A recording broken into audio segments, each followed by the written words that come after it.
जगद्गुरु तुकोबाराय आपल्या जीवनातील एक सार्थमूलक यथार्थ प्रतिज्ञा सांगतात. महाराज म्हणतात बंधनाचा तोडू फासा. महाराज म्हणतात आपल्या जीवनातली जी खऱ्या अर्थाने बंधन आहे त्याचा आम्ही फासा तोडू. ही प्रतिज्ञा महाराज भगवंताच्या समोर सांगतात.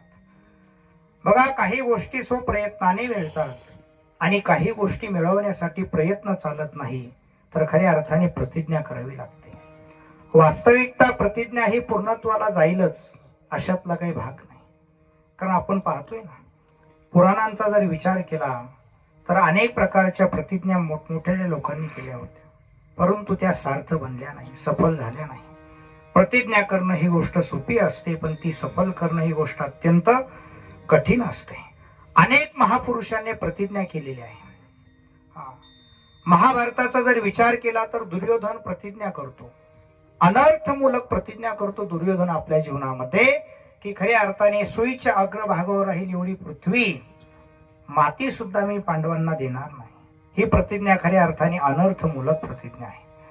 दुर्योधन प्रतिज्ञा करतो, गांधारी प्रतिज्ञा करते, शकुनी मामा प्रतिज्ञा करतात. ज्या भीष्माचार्यांनी खऱ्या अर्थाने राजसत्तेच्या जोरावर माझ्या बहिणीचा विवाह या आंधळ्यासोबत लावला, धृतराष्ट्रासोबत लावला, खऱ्या अर्थाने मी त्याच्या राज्याचा विध्वंस केल्याशिवाय राहणार नाही. ही अनर्थमूलक प्रतिज्ञा आहे. गांधारीचा सक्का भाऊ खऱ्या अर्थाने शकुनी होता.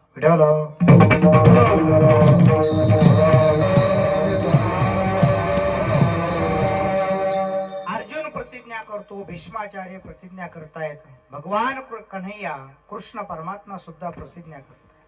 भीष्माचार्य भीष्मपण केला खरा, धनुर्धरा रक्षिले. खऱ्या अर्थाने अनेक प्रकारच्या प्रतिज्ञा आहेत.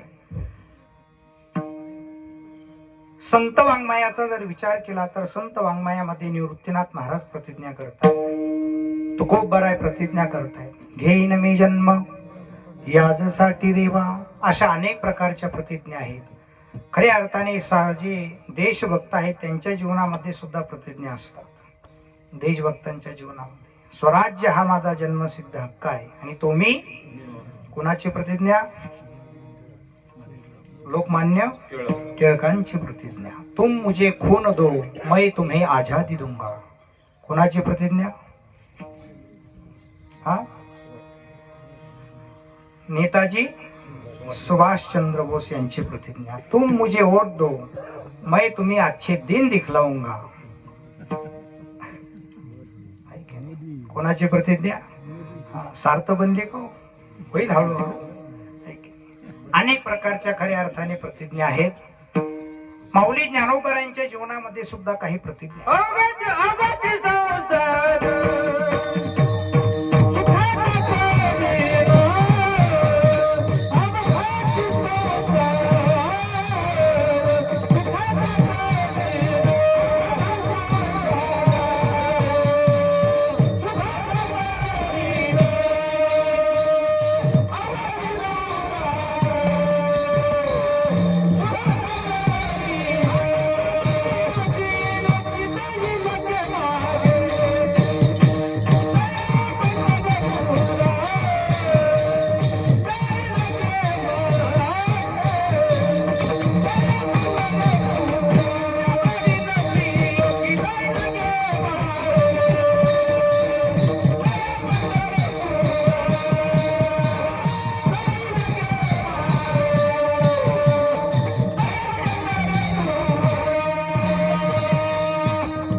काही प्रतिज्ञा अनर्थमूलक असतात, काही सार्थमूलक असतात. ज्ञानोबाराय म्हणतात, देवा हा संसार मुळात दुःखाच्या अधिष्ठानावर आहे. नव्हे, संसार म्हणजेच दुःख, परंतु या दुःखरूपी संसाराला मी एक दिवस सुखाचा करून दाखवेन.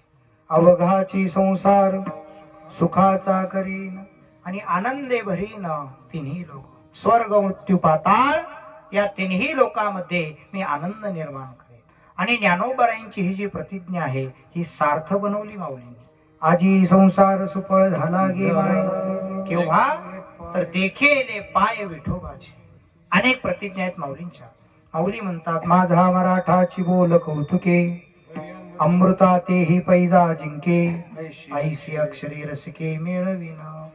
माऊली म्हणतात माझ्या ग्रंथातली अक्षर अशी असतील की ती पैज देऊन संस्कृत भाषेला जिंकतील. म्हणून आपल्याला गीतेपेक्षाही ज्ञानेश्वरी अधिक प्रिय आहे. याचं कारण माऊलींनी आपल्या जीवनातील प्रतिज्ञा सार्थ बनवली. अमृता तेही पैजा जिंके, अनेक प्रतिज्ञा आहेत माऊलींच्या. माऊली म्हणतात तरी अवधान ऐकले दिजे, मग सर्व सुखासी पात्र होईजे, हे प्रतिज्ञोत्तर माझे उघड ऐका. 9व्या अध्यायामध्ये माऊली सांगतात, बरोबर ना. तरी अवधान ऐकले दिजे, अवधान म्हणजे खाजवेने, हा अर्थ लिहिता बरं का मी परीक्षेमध्ये. वैद्य बाबाची फटके पडले. अवधान म्हणजे तुम्ही माझ्याकडे लक्ष द्या. तरी अवधान ऐकले दिजे. करवीरेश्वराच्या मंदिरामध्ये माऊली सांगतात तिथे काही नाथ भक्त होते, नाथ परंपरेचे. ते सुद्धा खऱ्या अर्थाने त्रास द्यायचे माऊलींना. म्हणून माऊलींनी अध्यायाच्या आरंभीच सांगितलं राजविद्या राज योगो नाम. त्या ठिकाणी सांगितलं की तरी अवधान ऐकले दिजे, मग सर्व सुखासी पात्र होईजे, हे प्रतिज्ञोत्तर माझे उघडाई का. अशा अनेक प्रकारच्या प्रतिज्ञा आहेत संत महात्म्यांच्या. खऱ्या अर्थाने प्रतिज्ञेचा विचार करत असताना रामायणाचा जर विचार केला तर रामायणामध्ये रावणाने सुद्धा प्रतिज्ञा केल्या होत्या. रावणाने 3 प्रतिज्ञा केल्या होत्या बघा. खारा पाण्याचा समुद्र गोड करेल, पहिली प्रतिज्ञा. सुवर्णाला सुगंध आणील, दुसरी प्रतिज्ञा. आणि स्वर्गाला जाण्याकरता शिडी बनवेल, तिसरी प्रतिज्ञा. बरं झालं पाठक महाराज, त्या रावणाची एकही प्रतिज्ञा पूर्ण झाली नाही. त्याची जर प्रतिज्ञा पूर्ण झाली असती तर सोन्याला सुगंध आला असता. आणि सोन्याला जर सुगंध आला असता तर चोरांना आपल्या घरातल्या तिजोऱ्या शोधाव्याच लागल्या नसत्या, वासावारी सोनं सापडलं असतं. म्हणजे बरं झालं रावणाची ही प्रतिज्ञा पूर्ण झाली.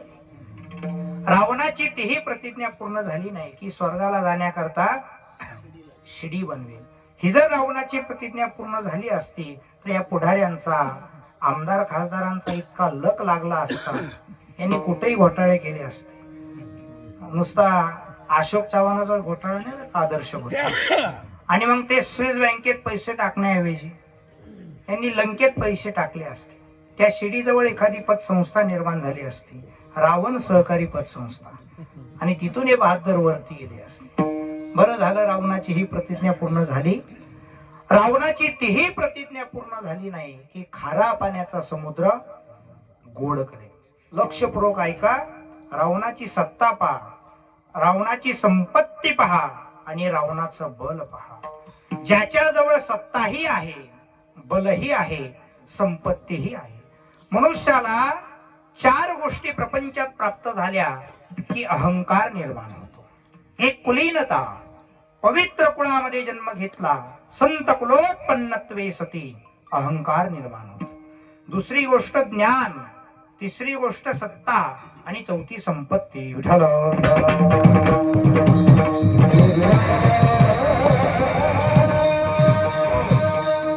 माऊली ज्ञानोबराय दैवी संपत्ती आणि आसुरी संपत्तीचं वर्णन करत असताना दैवी संपत्तीचे खऱ्या अर्थाने 6 गुण सांगितले. आणि आसुरी संपत्तीचं वर्णन करत असताना माऊली सांगतात तैसा माझी स्त्रिया धने, विद्या स्तुती बहुत माने, एके दिवसाचे प्राणने अल्पको जैसा. माऊली म्हणतात ही जी आसुरी प्रवृत्तीची माणसं आहेत ना, तैसा माझे स्त्रिया धने. आसुरी प्रवृत्तीच्या लोकांजवळ स्त्रिया, धन, विद्या, स्तुती आणि बहुमान मिळाला की ही माणसं उन्मत्त होतात.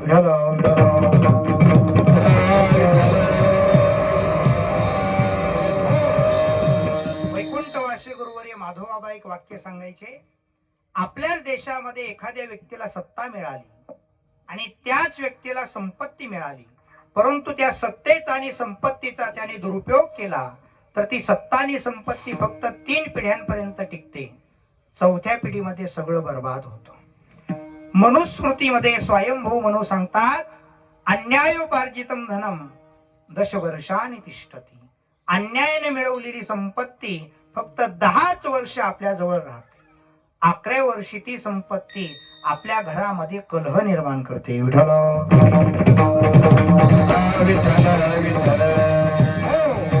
अन्यायोपार्जितम धनम दशवर्षांनी तिष्ठती. म्हणून मनुष्याच्या जीवनामध्ये सत्ता संपत्ती बल प्राप्त झाल्यानंतर अभिमान निर्माण होतो. रावणाच्या जीवनाचा जर विचार केला, रावणाची पावर जर आपण पाहिली, विल पावर जर आपण पाहिली ना, सगळ्या हे जे जगत आहे, हे जगत त्या 9 ग्रहांना घाबरत नाही. लग्न जोडायचं असलं तर ग्रह पाहतात. मंगळ आहे का, आहे की नाही, गुरु आडवा चालतो का, शनी आहे का, 7.5 आहे का. पण या 9 ग्रहाच्या खऱ्या अर्थाने पायऱ्या होत्या. सगळं जगत शनिदेवाला घाबरत आहे. आणि पहिली चप्पल शनिदेवाच्या डोक्यावर रावण ठेवत होता. एवढी पावर होती. या 33 कोटी देवी देवतांना कसा धाक होता रावणाचा. शांती ब्रह्म एकनाथ महाराज एका अभंगामध्ये सांगतात, इंद्र बारी चंद्र कहेरी यम पाणी वाहे घरोघरी वायू झाडी सदा ओसरी विदिते तकरी दळण कांड अश्विनी देव दोन्ही परिमळ देती स्त्री लागुनी विलंब अर्धक्षणी दासी बांधुनी धुमसिती मार्को केली तराळी सटवी बाळा ते पाखाळी रात्री जागी काळी कराळी मेस्को बळी शोभदिया मैराळ देव कानडा. म्हणजे खंडोबा. आता जे मल्हार चालू आहे ना, त्या खंडोबाची अवस्था मैराळ देव कानडा करी राक्षसांच्या दाढा आरसान दाखवी ज्या पुढा तो रोकडा बुकाली विघ्न राहू न शके ज्या पुढे. आज ज्यांचा खऱ्या अर्थाने त्रेतायुगामध्ये जन्म झाला, त्या गणपती बाप्पाचे हाल किती झालते. विघ्न राहू न शके ज्या पुढे तो गणेश होऊनी बापुडे गाढवाचे कळप गाढे एका जनार्दनी वळीत.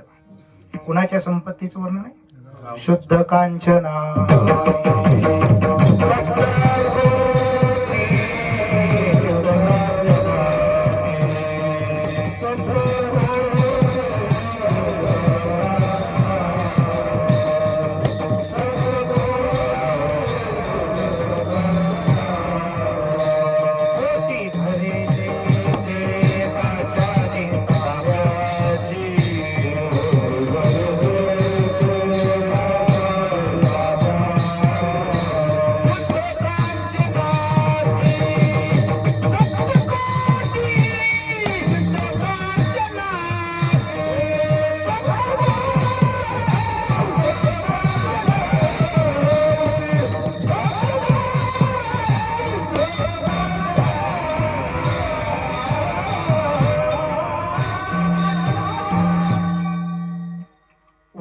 संपन्न असणारे तुकोबराय आहे. पण रावणाच्या संपत्तीचं वर्णन करतात. लंके माझी घरे किती ते ऐका सांगत असे संख्या जैसी तैसी 5 लक्ष घरे पाषाणाची जेथे 7 लक्ष तिथे विटे कोटी घरी जेथे काशा आणि तांब्याची आणि शुद्ध कांचनाची ओरिजिनल शुद्ध सोन्याची घर 7 कोटी रावणाजवळ. शुद्ध कांचनाची 7 कोटी. महाराज म्हणतात तुका म्हणे ज्याची संपदा एवढी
आमच्या संस्थेतल्या चालीवर विठाल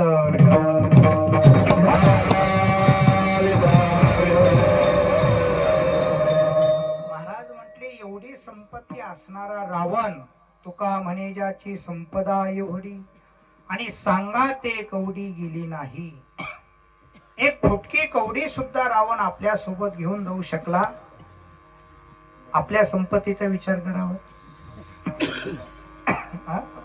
आपली 1.5 ग्रॅमची अंगठी असते का बोटात, आणि पंक्तीत रुबाब करतात माणसं. इकडं भाताच्या वाड्या होत्या, पुऱ्या वाढल्या का तिकडं 1.5 ग्रॅम मध्ये तोळ्यात.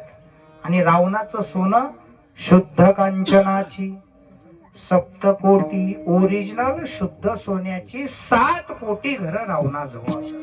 आपला प्रपंच कुठं बसवायचा याच्यामध्ये? होय, आपला प्रपंच फार फाटका आहे. आपला किती प्रपंच. गुरुवर्य मोठे महाराज रघुनाथ बाबा घोड सांगायचे. बाबा सांगायचे 4 एकर जमीन, त्याच्यात 50 तुकडे, एक महेंद्राचा बंद पडलेला ट्रॅक्टर, 2 बेंडे बैल, एक जूत उतलेली बैलगाडी, मिचमिच्या डोळ्याची बायको, आणि 2-3 शेंबडी पोर. संपला आपला प्रपंच. पण इतकी गुरमे ना आपल्याला. प्रपंचामध्ये जरी असे, याला काय येतं त्याला काय येतं, नाही का नाही. ह्या पुढाऱ्यांना काय येतं, आपल्या पत्रेचे वायसर आपल्याला आवडता येत नाही, आहे की नाही. आणि त्या पुढाऱ्यांना काय येतं. बरं, हे प्रापंचिक डोके परमार्थात जरी आले ना तरी शांत बसत नाही. या महाराजांना काय येतं, त्या महाराजांना काय येतं. यांचा सोरच गेला, यांनी तोच अभंग घेतला, आणि यांना हरिपाठ ज्ञानदेव प्रमाण आल्यानंतर टंगड्या तंगडी उठते, हरिपाठ म्हणता येत. म्हणून गुरु कृपा नसेल तर जी संपत्ती अन्यायाने येते, त्या संपत्तीच्या पाठीमागे अविचार शिरतो, त्या संपत्तीच्या पाठीमागे विकार शिरतात, आणि त्या संपत्तीच्या पाठीमागे रोग शिरतात.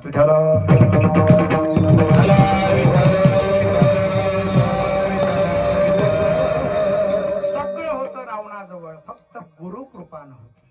आणि गुरु कृपा नसल्यामुळे भगवान शंकराला वास्तव्यासाठी केलेली नगरी कोणी केली होती? त्याचा सावत्र भाऊ कुबेर. कुबेराने लंका निर्माण केली भगवान शंकराला वास्तव्यासाठी. पण हा वास्तू शांतीला आला आणि वास्तूच काबीज केली.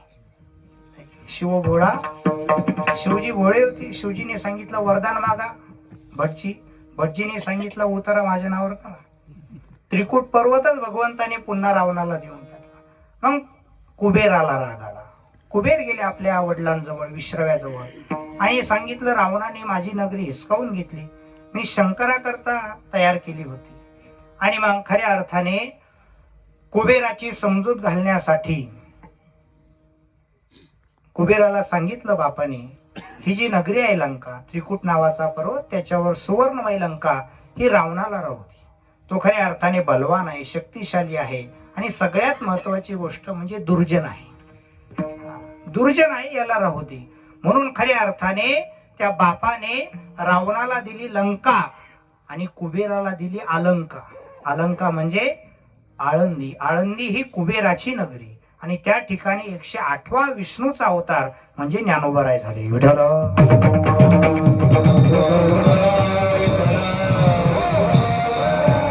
आणि कुबेर त्या ठिकाणी वास्तव्य करतात. कुबेराने अगोदर भगवान शंकराला त्या ठिकाणी आणलं, आणि मग भगवान शंकरामुळे कुबेर त्या ठिकाणी वास्तव्य करतात. आणि कुबेर आल्यामुळे त्या ठिकाणी 84 सिद्ध सुद्धा थांबले. म्हणून वर्णन येते 84 सिद्धांचा सिद्ध भेटी मेळा, आणि तो सुख सोहळा काय वर्णो किंवा स्वर्गी नाही. विठ्ठल विठ्ठल.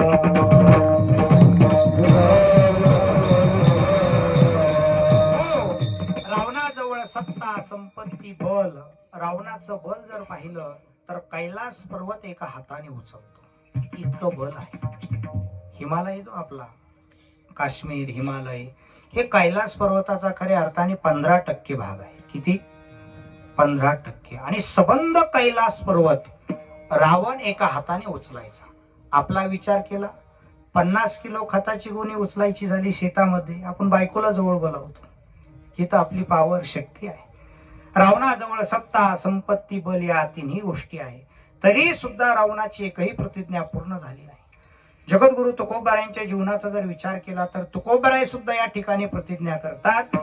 व्यवहार दृष्टिकोनातून महाराजांकडे सत्ता नाही, कुठल्याही प्रकारची संपत्ती नाही, आणि कुठल्याही प्रकारचं बल नाही. जाऊ पुढती भिके कुत्रे घर राखिती, आम्ही सदैव सुडके जवळी येतात चोर धाके. व्यवहार दृष्टिकोनातून संपत्ती महाराज म्हणते आम्ही सदैव सुडके.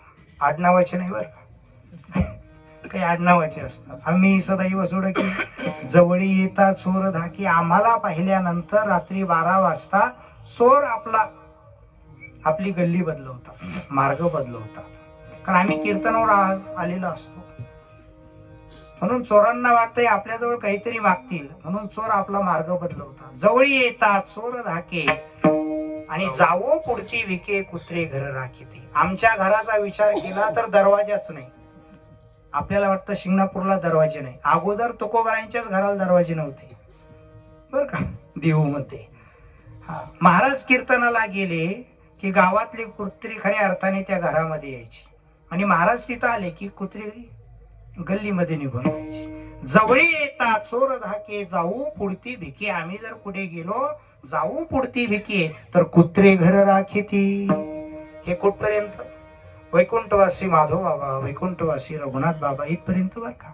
आता आम्हाला चोरांना घाबरावं लागतं. विठ्ठल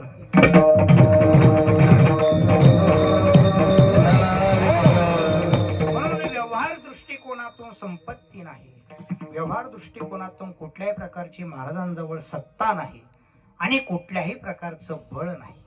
मंबाजी बुवाने काट्याने मारलं हो.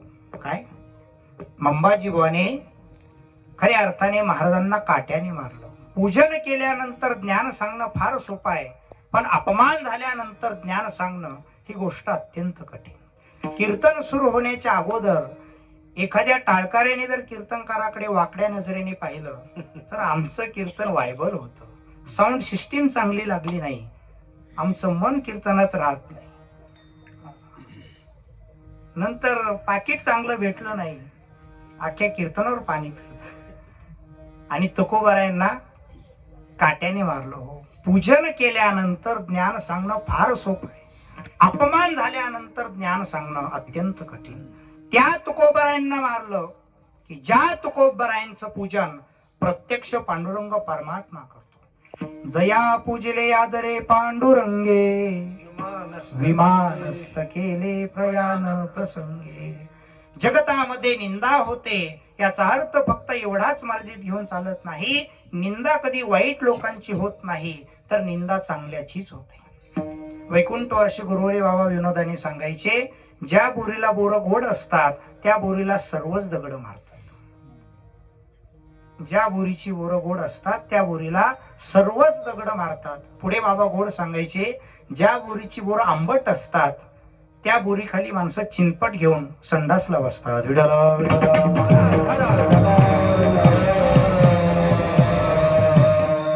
म्हणून सोन्याला जर जगतामध्ये प्रतिष्ठित व्हायचं असेल, एखादं सुवर्ण असेल, ते अलंकारात नसेल आणि मग त्या सोन्याला जर प्रतिष्ठित व्हायचं असेल जगतामध्ये तर अगोदर सोनाराकडून 5 वेळेस अग्नीचा ताप सहन करावा लागतो. 5 वेळेस त्याची परीक्षा तो खऱ्या अर्थाने सोनार घेत असतो. हिऱ्याचंही तसंच आहे. हिऱ्याला पैलू पाडत असताना हिरा जर फुटला भंगला तर तो राजाच्या मुकुटामध्ये भगवंताच्या मुकुटामध्ये नाही बसत. हिरा ठेविता इरणी वाचे मारिता जोघनी, तोची मोल पावे खरा करणीचा होय चुरा. मोहरा तोची अंगे सुत न जळे त्याचे संगे. ओरिजिनल मोतीवर का त्यातला धागा सुद्धा खऱ्या अर्थाने जळत नाही. मोहरा तोची अंगे सुत न जळे त्याचे संगे, तुका म्हणे तोची संत सोशी जगाच्या गात. जगतामध्ये निंदा होते याचा अर्थ फक्त एवढाच मर्यादित घेऊन चालत नाही, निंदा कधी वाईट लोकांची होत नाही. गुरुवर्य वैकुंठवासी आमचे काव्यतीर्थ जगन्नाथ अण्णा पवार यांचं एक वाक्य सांगेल. महात्म्याची ज्या वेळेला निंदा होते त्यावेळेला त्या महात्म्याची उंची हे मेरू पर्वताच्या शिखरावर गेलेली असते. कशावर? मेरू पर्वताच्या शिखरावर गेलेली असते. त्या दरीमध्ये असणाऱ्या सामान्य मनुष्याला, त्या पामराला त्या महात्म्याचा अधिकार, उंची, पात्रता कळणारच नाही. याचा अर्थ असा आहे, ज्याची निंदा होते ते निंदनीय आहे असं समजू नका, ते वंदनीयच आहे. परंतु आपलं अंतकरण हे निंदनीय असल्यामुळे वंदनीय महात्म्याची स्तुती आपल्या निंदनीय अंतकरणाकडून कधी आणि कशी होईल. विठ्ठल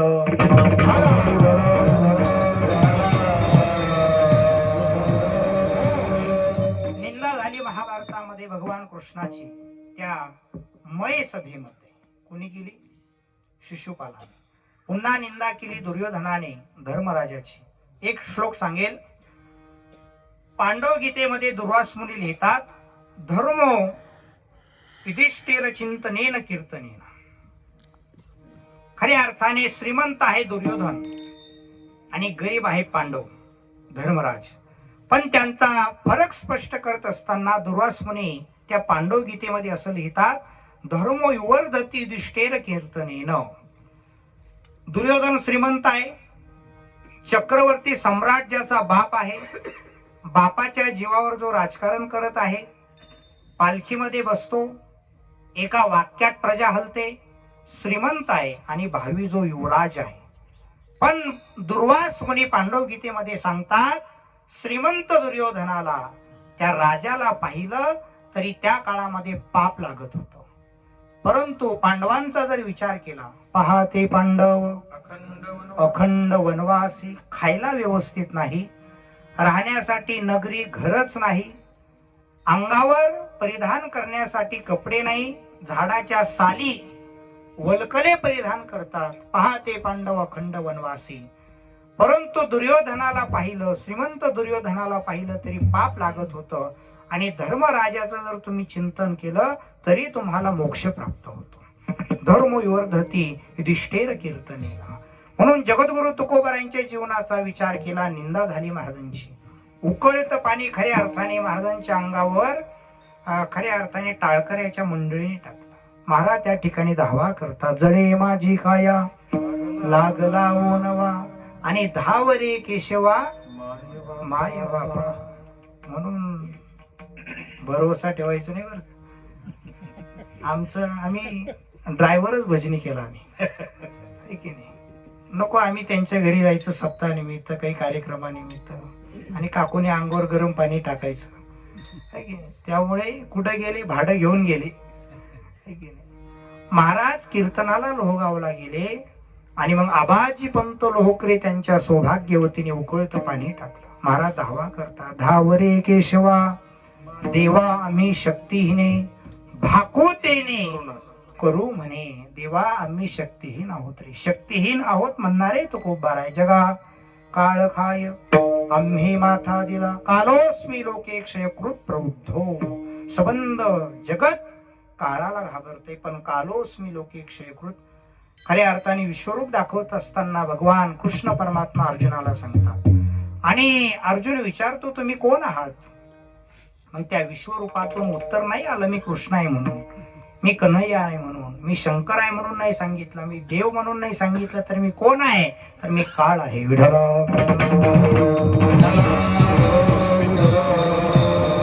जगा काळ खाय आम्ही माथा दिला पाय. व्यवहार दृष्टिकोनातून बल नाही, कुठल्याही प्रकारची संपत्ती नाही, कुठल्याही प्रकारची सत्ता नाही, तरी देखील जगद्गुरु तुकोबाराय प्रतिज्ञा करतात, बंधनाचा तोडू फासा.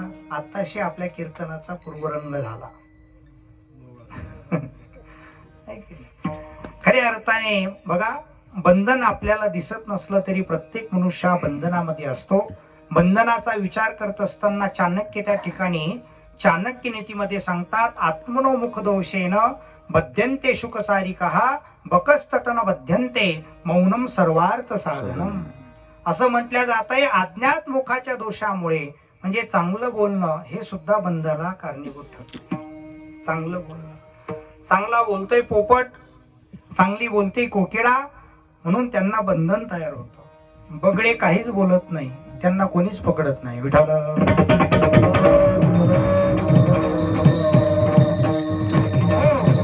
बंधनाचा विचार करत असताना दोन प्रकारचे बंध आहे. एक स्वकृत बंधन आणि एक अन्यकृत बंधन किंवा परकृत बंधन. मने बांधला मी पुढा ऐशिया भावनेच्या पडे खोडा, की मोकळ्या पायाचा चवडा गोवी अधिके. गुरुवारी आपले गोविंद महाराज गाडेकर हा गोड दृष्टांत सांगायची. नवीन पोपट असतो, जुना पोपट त्याला समजावून सांगतो, बाळा तू खऱ्या अर्थाने पेरू खाण्यासाठी जाशील, आंबा खाण्यासाठी जाशील, आणि त्या फांदीवर बसल्यानंतर अगोदर एखादा शिकारी त्या ठिकाणी शुक नलिका तयार करेल. आतमध्ये दुरी असेल, बाहेरून नळी असेल. तू त्या ठिकाणी भक्षण करण्यासाठी गेल्यानंतर त्या नळीवर बसशील आणि बसल्यानंतर खऱ्या अर्थाने ती नळी फिरेल, तर आतमध्ये दुरी असेल, आणि फिरल्यानंतर तू उलटा होशील.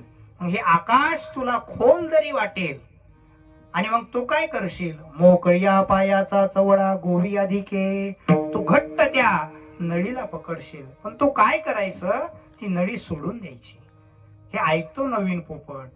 वसंत ऋतूचं आगमन होतं, फळं खऱ्या अर्थाने बहरली जातात, आणि मग त्या ठिकाणी त्या सुगंधाने शुक त्या ठिकाणी येतो. तो नवीन पोपट येतो आणि सांगितल्याप्रमाणे खात असताना, चोच मारत असताना त्या शुक नलिकावरच बसतो, त्या नळीवर बसतो, आणि सांगितल्याप्रमाणे ती नळी फिरल्या जाते.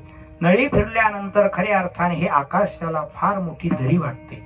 तो काय करतो, आता मी पडेल, या दरीमध्ये माझा मृत्यू होईल, म्हणून घट्ट त्या नळीला पकडतो. गुरु पोपटाने, जुन्या पोपटाने सांगितलं होतं तू सोडून द्यायचं. तो सोडत नाही. त्याचा परिणाम काय होतो, शिकारी त्या ठिकाणी येतो आणि त्याला पिंजऱ्यामध्ये बंदिस्त करून टाकतो. मोकळ्या पायाचा चवडा गोवी अधिके, याला काय म्हणतात, तर याला खऱ्या अर्थाने सोकृत बंधन म्हणतात. म्हणे बांधला मी पुढा, ऐशिया भावनेच्या पडे खोडा, की मोकळ्या पायाचा चवडा गोवी अधिके. हे स्वकृत बंधन आहे. अन्यकृत बंधन, दुसऱ्याकडून जो बांधला जातो त्याला अन्यकृत किंवा परकृत बंधन म्हणतात. अनेक प्रकारचे बंध आहे. द्वैताचं सुद्धा बंध आहे. द्वैताचे बंधन न बाधीजे, एक तत्व नाम साधिती साधन, आणि द्वैताचे बंधन एक तत्व नाम ही साधना सिद्ध करावी, म्हणजे द्वैताचं बंधन तुमच्या जीवनाला स्पर्श करू शकणार नाही. असे अनेक प्रकारचे बंधन आहे. बघा, बंधनाचा विचार करत असताना सत्व, रज आणि तम, सत्वगुण, रजोगुण आणि तमोगुण हे सुद्धा बंध आहे. खऱ्या अर्थाने मी सुखी असावा, मी ज्ञानी असावा, हा सत्वगुणाचा बंध आहे. ईर्ष्या हा रजोगुणाचा बंध आहे. यांनाच का सन्मान भेटतो, आम्हाला का सन्मान भेटत नाही, हा ईर्ष्या रजोगुणाचा बंध आहे. आणि निद्रा, आलस्य, प्रमाण, निद्रा, आळस आणि उन्मत्तपणा हे तमोगुणाचे बंध.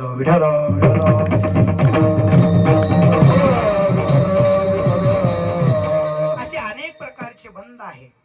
शेवटचं जे बंध खऱ्या अर्थाने आशा बंध, त्या बंधनाचा आपण विचार करू. महाराज सांगतात आशा नुसतं बंधन नाही, ती बंधनाची जननी आहे. आशेचा जर विचार केला तर आशा उपजली अनंतासी. नाथ महाराज सांगतात नीच वामनत्व आले तयासी, आशेने दीन केले दिवासी, आणि कथा कैची इतरांची. आशा या बंधनाने एवढ्या मोठ्या परमात्म्याला, एवढा जगदानी, एवढा मोठा परमात्मा खऱ्या अर्थाने नीच वामनत्व आले त्यासी, आणि आशेने दीन केले देवासी, कथा कैची इतरांची. सर्वसामान्य जीव म्हणजे की झाडकी पत्ती, दर्या में खसखस, की नाही. म्हणून खऱ्या अर्थाने आशा बंधनाचा विचार करत असताना आमचे भगवत पूज्यपाद आद्य शंकराचार्य साधक पंचकामध्ये सांगतात, आशा न मनुष्यानाम कश्चित आश्चर्य शृंखला, यया बद्धा प्रधावंती मुक्तास्तिष्ठन्ति पंगुवत.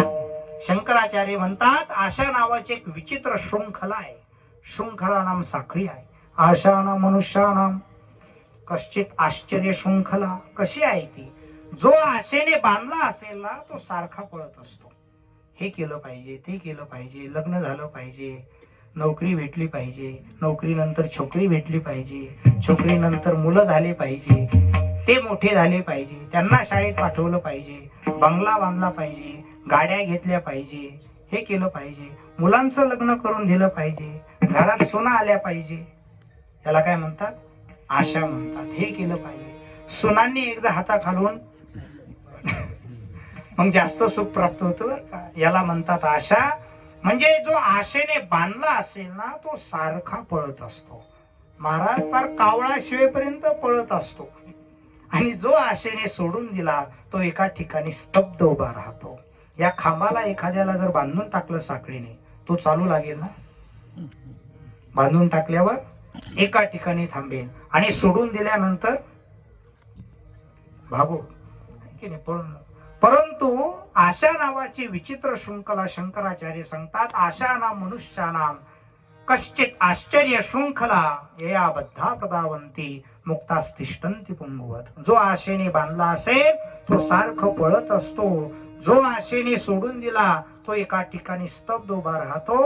अशी जी विचित्र आशा आहे महाराज